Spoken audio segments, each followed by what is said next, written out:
નમસ્કાર મિત્રો, જો તમારી રાશિ વૃશ્ચિક રાશિ છે તો આજનો આ વિડિયો અંત સુધી જરૂર જોવો, કારણ કે આગામી 72 કલાક દરમિયાન બ્રહ્માંડ તરફથી તમને એવા 3 મહત્વપૂર્ણ સંકેતો મળી શકે છે જે તમારા જીવનમાં મોટો બદલાવ લાવવાની શરૂઆત બની શકે છે.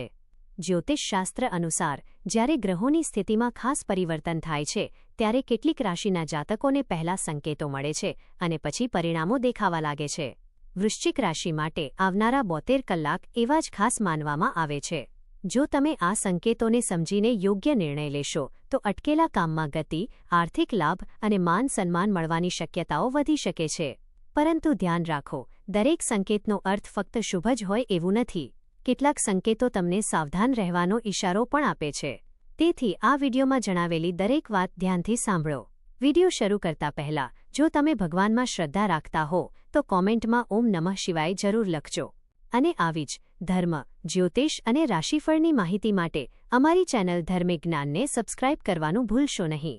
હવે જાણીએ પ્રથમ મોટા સંકેત વિશે. પહેલો સંકેત, અટકેલા કામમાં અચાનક ગતિ. જો છેલ્લા ઘણા સમયથી કોઈ મહત્વનું કામ અટકી ગયું હોય, પૈસા અટવાયા હોય, નોકરીમાં પ્રગતિ ન થઈ રહી હોય અથવા કોઈ મહત્વપૂર્ણ નિર્ણય અટકી ગયો હોય તો આગામી 72 કલાકમાં તેમાં હકારાત્મક હલચલ જોવા મળી શકે છે. કોઈ જૂનો સંપર્ક ફરીથી જોડાઈ શકે છે અથવા એવી તક મળી શકે છે જે તમને આગળ વધવામાં મદદ કરશે. આ સમય દરમિયાન ઉતાવળમાં કોઈ નિર્ણય ન લો. ધીરજ રાખો અને દરેક તકને સમજદારીથી તપાસો. ઘણી વખત ભગવાન સીધો ચમત્કાર નથી કરતા, પરંતુ યોગ્ય વ્યક્તિ અને યોગ્ય તક તમારા જીવનમાં મોકલે છે. આ પહેલો સંકેત દર્શાવે છે કે તમારા જીવનનું એક નવું અધ્યાય શરૂ થવાની તૈયારીમાં છે. આગળ વધીએ અને જાણીએ બીજા મોટા સંકેત વિશે. વૃશ્ચિક રાશિના જાતકો માટે આગામી 72 કલાકમાં બીજો મહત્વપૂર્ણ સંકેત ધન અને સંબંધો સાથે જોડાયેલો હોઈ શકે છે.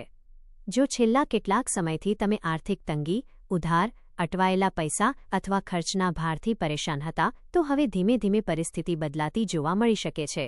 કોઈ અટકેલી રકમ પાછી મળી શકે, નવા કામની તક મળી શકે અથવા આવક વધારવાનો માર્ગ ખુલતો જોવા મળી શકે છે. પરંતુ જ્યોતિષશાસ્ત્ર એક મહત્વની ચેતવણી પણ આપે છે. લાભની સાથે ખર્ચ પણ વધી શકે છે. તેથી આગામી 3 દિવસ દરમિયાન કોઈ મોટું રોકાણ, કોઈના દબાણમાં આવીને પૈસા આપવાનું અથવા ઉતાવળમાં આર્થિક નિર્ણય લેવાનું ટાળો. સમજદારીથી લીધેલો નિર્ણય જ લાંબા ગાળે લાભ આપશે.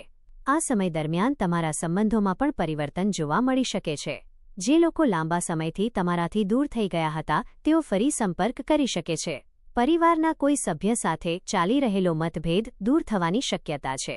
જો તમે નોકરી કરો છો તો અધિકારીઓ તમારી મહેનતની નોંધ લઈ શકે છે.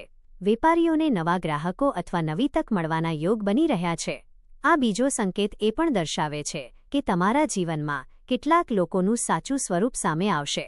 જે લોકો ખરેખર તમારા શુભચિંતક છે તેઓ મુશ્કેલીમાં તમારી સાથે ઊભા રહેશે, જ્યારે સ્વાર્થવાળા લોકો પોતે જ દૂર થઈ જશે.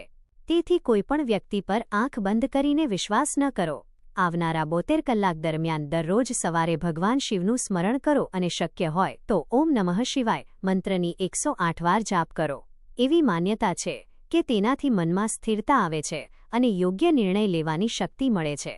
મિત્રો, અત્યાર સુધી તમે પહેલો અને બીજો સંકેત જાણ્યો, પરંતુ સૌથી શક્તિશાળી અને જીવન બદલી શકે એવો ત્રીજો સંકેત હજુ બાકી છે. તેથી વિડીયો અંત સુધી જરૂર જોતા રહો, કારણ કે છેલ્લો સંકેત ઘણા વૃશ્ચિક રાશિના જાતકો માટે ખૂબ જ મહત્વપૂર્ણ સાબિત થઈ શકે છે. હવે વાત કરીએ ત્રીજા અને સૌથી મહત્વપૂર્ણ સંકેત વિશે, જે વૃશ્ચિક રાશિના જાતકોના જીવનમાં એક નવો વળાંક લાવી શકે છે. જ્યોતિષીય સંકેતો અનુસાર આ સમય દરમિયાન તમને અચાનક કોઈ એવો સમાચાર, ફોન કોલ, સંદેશ અથવા મુલાકાત મળી શકે છે જે તમારા વિચારોની દિશા જ બદલી નાખે. શરૂઆતમાં કદાચ તમને લાગશે કે આ સામાન્ય ઘટના છે, પરંતુ થોડા સમય પછી તમને સમજાશે કે આ જ ઘટના તમારા ભવિષ્ય માટે મહત્વપૂર્ણ સાબિત થઈ રહી છે. જો તમે લાંબા સમયથી કોઈ ઈચ્છા માટે પ્રાર્થના કરી રહ્યા છો તો ભગવાન તમને કોઈને કોઈ રીતે માર્ગ બતાવી શકે છે. તેથી આગામી 3 દિવસ દરમિયાન મનને શાંત રાખો અને દરેક ઘટનાને ધ્યાનથી જુઓ. ઘણી વખત ઈશ્વરના સંકેતો ખૂબ સૂક્ષ્મ હોય છે, પરંતુ જે વ્યક્તિ જાગૃત રહે છે તે તેને ઓળખી લે છે. આ સમય દરમિયાન ગુસ્સો, અહંકાર અને ઉતાવળથી ખાસ બચવું. કોઈ નજીકના વ્યક્તિ સાથે મતભેદ થાય તો શાંતિથી વાત કરો.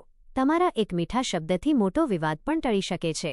બીજી તરફ એક કડવું વાક્ય સારા સંબંધને પણ બગાડી શકે છે. જો તમે વેપાર કરો છો તો નવી તક મળી શકે છે. જો નોકરીમાં છો તો તમારી મહેનતની પ્રશંસા થવાની શક્યતા છે. વિદ્યાર્થીઓ માટે પણ એકાગ્રતા વધારવાનો સમય છે. પરિવાર સાથે થોડો સમય વિતાવશો તો માનસિક શાંતિ મળશે. આવનારા 72 કલાક દરમિયાન શક્ય હોય તો ભગવાન શિવ અથવા તમારા ઇષ્ટદેવના મંદિરે જઈને દીવો પ્રગટાવો અને મનથી પ્રાર્થના કરો. શ્રદ્ધા અને સારા કર્મ સાથે આગળ વધશો તો ઘણા અવરોધ ધીમે ધીમે દૂર થતા અનુભવશો. મિત્રો, યાદ રાખો કે જ્યોતિષ માર્ગદર્શન આપે છે, પરંતુ જીવનને સાચી દિશા આપણા કર્મ, સમજદારી અને નિર્ણયોથી મળે છે. તેથી સકારાત્મક રહો, મહેનત ચાલુ રાખો અને ભગવાન પર વિશ્વાસ રાખો. જો તમને આ માહિતી ઉપયોગી લાગી હોય તો વિડીયોને લાઇક કરો, તમારા પરિવાર અને મિત્રો સાથે શેર કરો અને કોમેન્ટમાં જરૂર લખો. જય મહાદેવ. અને આવી જ ધાર્મિક, જ્યોતિષ અને રાશિફળ સંબંધિત માહિતી મેળવવા માટે અમારી ચેનલ વસ્તુજ્ઞાનને સબસ્ક્રાઇબ કરવાનું ભૂલશો નહીં.